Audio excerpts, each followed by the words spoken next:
Yo, I know goodness well Diddy is not on the run, yo. I know Diddy is not on the run. That's all I see on the headlines and stuff.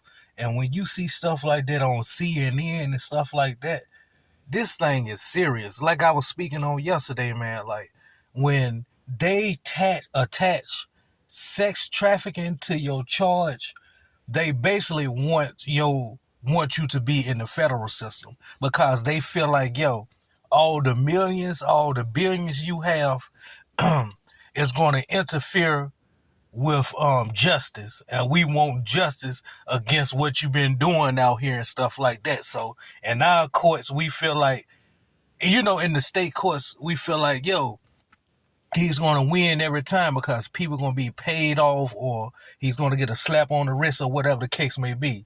Now, you see what they did with R. Kelly. They weren't ready to keep playing around with him in these state courts. Then he find a way to finagle the system and then get found not guilty. They weren't ready to go through that stuff with R. Kelly. They was like, yo, we ready to attach sex trafficking to him. So that means now you're in the federal system. Now you got to fight your battle and stuff in the federal courts. Now, you get what I'm saying? So now they acting like Diddy on the run and stuff, right? Now, if he's in a country or a region or whatever you want to call it and stuff, where there's no extradition, then I feel like, yo, I don't know what to say because a whole lot of people will be on some stuff too. Man, you got all them millions, you got all that money. Man, I'll got there and go cross seas somewhere where they can't extradite me at and stuff like that. So that's how I look at this stuff. So, like, well, some don't know, many don't know.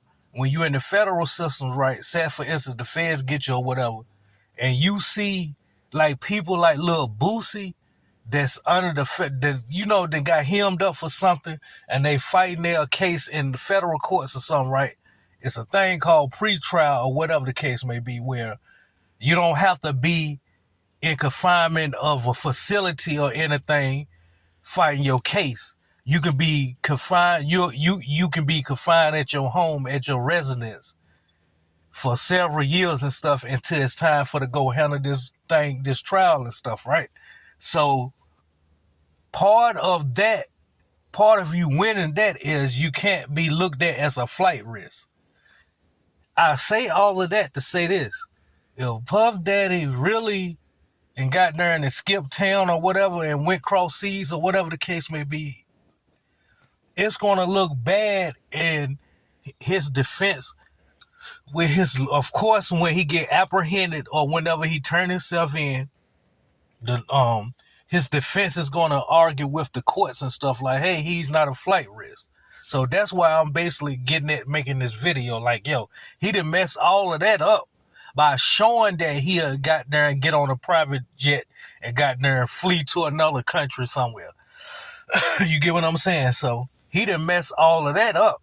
So when they do catch Puff Daddy, or when he do turn himself in, is Puff Daddy going to have to face his time? Basically, is he going to be apprehended and put in a facility somewhere until his court date or whatever the case may be? Because he's already showed he's a flight risk if they raided his homes and he wasn't there. Now, if he was already cross seas somewhere in whatever the case may be, and this is one thing I done learned too, when you of a certain stature, you got money and such, your attorneys already alerted that the feds is coming to apprehend you or whatever the case may be.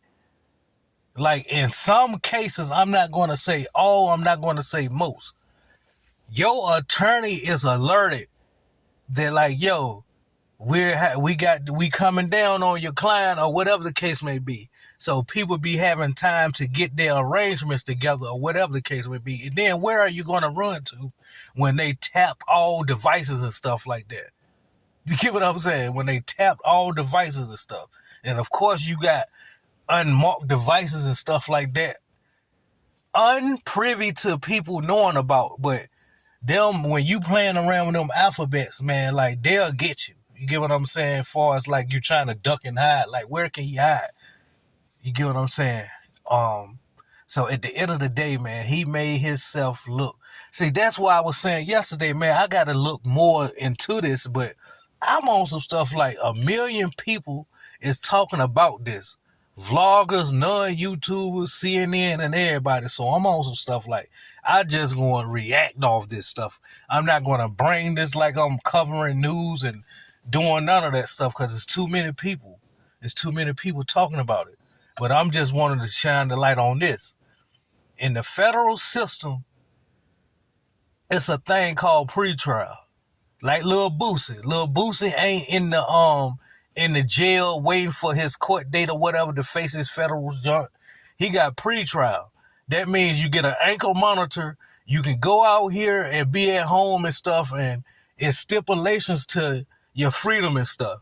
So they might feel like, yo, you can go out here and do this, but you got to be back at home.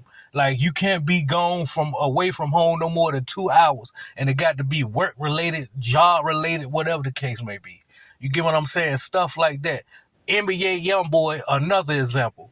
Y'all know NBA YoungBoy been confined to his home since 2020, if I'm not mistaken. You get what I'm saying? So that's what I said, pre-trial. You can have enough money and you can be a favorable person to the point where like, yo, okay, he's not a flight risk and we're going to slap this ankle monitor on him or whatever the case may be. So NBA YoungBoy, Lil Boosie, and the list goes on to the people that's out here on pretrial right now dealing with the federal system. So Puff Daddy, he didn't mess that up. And honestly, and then again, if he was in the States and then boarded a private jet or whatever the case may be and fled to another region or whatever, then it's going to make it look like a flight risk. But if he was already somewhere else, knowing that the hammer is ready to come down on him and stuff, then he can't be looked at as a flight risk. Even though he can get on any type of aircraft or whatever and be gone, they can still make stipulations to the point where like, yo, we're going to put you on an ankle monitor. We're going to come by your residence every 14 hours or, like some stuff like that to make sure you are not a flight risk. So at the end of the day, he made himself look like a flight risk, or the news or the media or the press making it look like he's a flight risk because they like, yo, he done boarded a private jet and he done went to this little region where they can't extradite him at and so forth. So if that's the case, let's speak on if that's not the case, then how is he going to argue that that's not the case if media and the press is making it look like he's a flight risk, like he boarded, soon he realized the authorities was trying to apprehend him or raid his residence or whatever, he done got there and fled or whatever the case may be. So if that's not the case, the media and the press and everybody, social media, whatever, really has it looking like that. You get what I'm saying? So then again, it's what your lawyers can argue and stuff. Because it's already known that like, yo, you gonna get on a yacht. You give it that, like he probably the nana boo-boo, y'all. Y'all know Puff Daddy always been screaming this yacht and living this yacht life and stuff, right? How about if this the case, right, if he did flee? This mug that goddamn want to make y'all think he on a goddamn private jet somewhere in another region somewhere, but he got that private jet to get him to a helicopter so he can get the helicopter can board him on a yacht somewhere. Now he in the middle of the Mediterranean Sea, not the Mediterranean Sea, but he in the middle of the Pacific Ocean, Atlantic Ocean, some darn well on a $100 million yacht that y'all don't know that he got ties to. And see, everybody want people to know they got boats and and ships and planes and trains and all of this and that, right? But at the end of the day, somebody always got something in somebody else's name to the point where you don't know that they got ties together.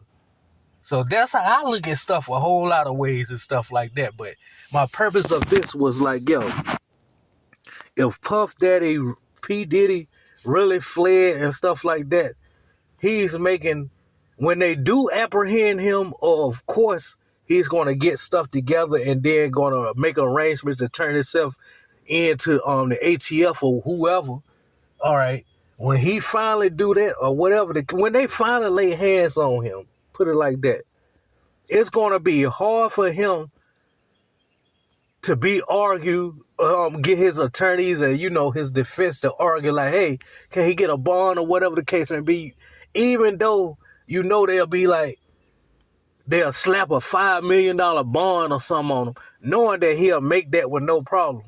Like I said, if they really look at P. Diddy like a flight risk or whatever the case may be, then Puff Daddy gonna have to spend his time in the jail somewhere awaiting his trial. You get what I'm saying? And that's being real. You get what I'm saying? And that's how I look at it. So that's what my purpose of making this video. When it comes down to Puff Daddy like really facing the funk, he's not going to be able to fight his case out here as a pretrial. And I made an example who's on pretrial currently for federal charges. You have Lil Boosie and you have NBA Youngboy. NBA Youngboy been out here for going on 4 years, if not 4 years, on pretrial. And I think his case is coming up this summer, if I'm not mistaken now. You get what I'm saying? So at the end of the day, Puff Daddy making himself look like, or the media, it can be the media. We don't know what he doing. He might have made arrangements and already turned himself in. See, I ain't tuned into the news since I've been home.